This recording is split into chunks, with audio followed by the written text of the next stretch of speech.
Alright, hello mga kalingap at binabati ko po kayo ng isang mapagpalang araw po sa inyong lahat. Sana po ay nasa mabuti po kayong kalagayan.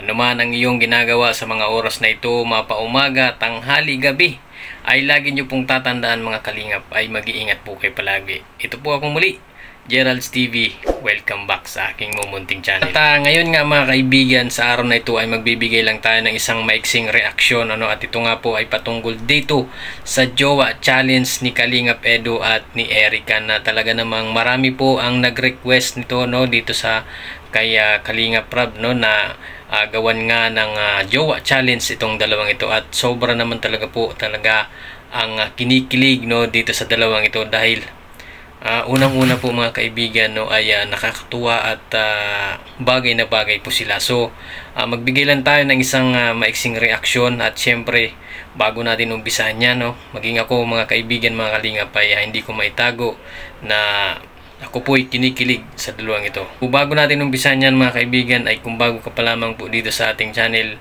ay pagkabisita po ng channel Kalingap Rab, Kuya Bal Santos Matubang at Aded na Vlogs. Tayo. Pansin ko. Nakapansin ko. Napakasweet ko. Kulay na nga, naggamit tayo eh. Sobrang sweet niya eh. Ganun ako eh. Hindi ako masyadong alam din sa salita. Sa gawa. Alam mo yan. Pero dapat syempre, nagsasalita ka din. Sa to kasi tayo hindi ka nagsasalita. Sa gusto pong mapanood mga kaibigan at hindi pa napapanood itong Jowa Challenge na ito ni Kalingap Edu at ni Erica, ay bisitahin nyo po ang channel ni Kalingap Rab at doon nyo po mapapanood ang buong video nitong dalawang ito na love team na Edrica. So bisitahin nyo po at puntahan nyo po ang channel ni Kalingap Rab at doon nyo po yun mapapanood.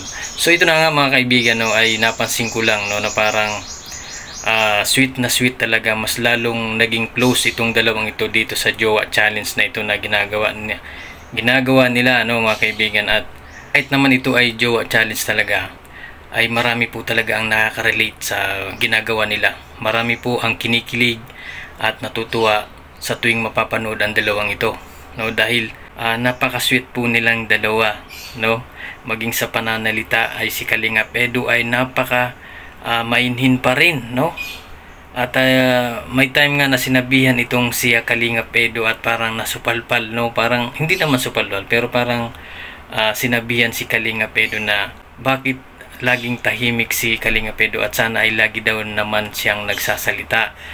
So ibig sabihin nun ay napapansin din ni Erica na kapag kaharap niya or kapag kaharap na ni Kalingap Edu itong si Erica ay parang nawawala or nabablangko So ibig sabihin yan mga kaibigan ay baka nga may nararamdaman ito sa totoo itong si Kalingap Edu. Baka lang mga kalingap.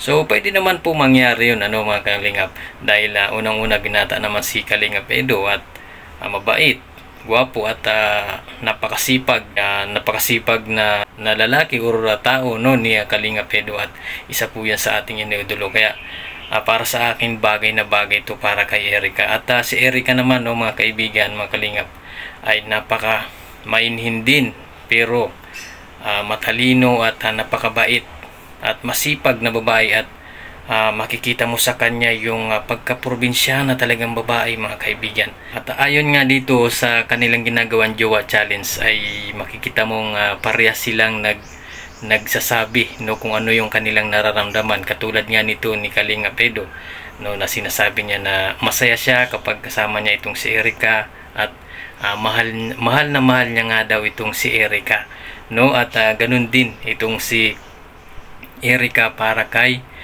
Edu, na makikita mo na talagang magkasundo silang dalawa at nandoon yung nagiging close na silang dalawa dito sa Jowa Challenge na itong ginagawa nila. Talagang nakakakilig mga kaibigan, mga kalingap.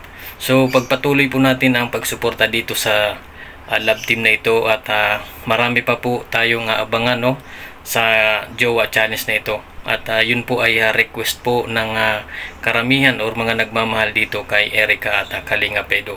So hintayin po natin ang at abangan ang mga iba pang nakakilig na gagawin ng jowa challenge na ito ni na Kalingap Edu at Erica. So yun lamang po mga kaibigan ang ating reaction ngayon. Basta ako malinaw na ako ay kinikilig sa dalawang ito. So maraming salamat po sa inyong panonood at nagpapasalamat po ako sa nag-subscribe at sa mga silent viewers ko, no. Maraming salamat po sa inyo.